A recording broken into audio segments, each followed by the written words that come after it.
Imħabbra set ta' 6 proposti immirati biex itaffu l-konġestjoni ta' traffiku. F'konferenza tal-aħbarijiet, il-Ministru għat-Trasport, l-Infrastruttura u x-Xogħlijiet Pubbliċi Chris Bonnet qal li dawn huma parti minn katina ta' proposti li mhux biss huma mmirati li tittaffa l-konġestjoni ta' traffiku fil-mument iżda wkoll viżjoni fit-tul. Qal li l-pajjiż irid ukoll jimxi lejn sistema teknoloġika fejn l-immaniġġjar tat traffiku ma jkunx biss uman imma jkun ukoll diġitali. L-istrateġija tipproponi li servizzi u deliveries isiru f'ħinijiet off-peak. Proposta oħra tinkludi studju dwar is-servizz ta' trasport ta' tagħbija għal Għawdex mill-Freeport, Kordin u l-Belt Valletta. Il-proposti jinċentivaw iktar il-kunċett tal-carpooling u faċilitajiet ġodda ta' park and ride fil-qalba tal-lokalitajiet biex tittaffa l-problema tal-parkeġġi. Dwar it-trasport pubbliku qed jiġi propost l-evalwazzjoni ta' rotot ġodda u diretti u reviżjoni tar-rotot kollha.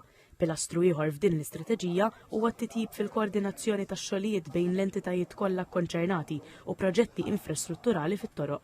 Propost ukoll li jinħoloq kumitat biex jikkoordina x-xogħlijiet infrastrutturali u tittejjeb il-komunikazzjoni mar-residenti.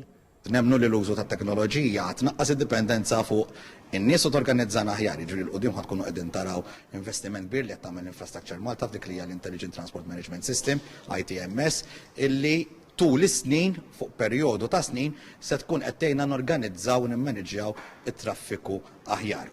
Proposti wkoll ideat għall vjaġġar b'modi ta' trasport sostenibbli. Dawn għandhom iwasslu għal modi differenti ta' trasport iktar sostenibbli u attiv. Se titnieda wkoll strateġija nazzjonali għal mixi u l-użu tar-roti.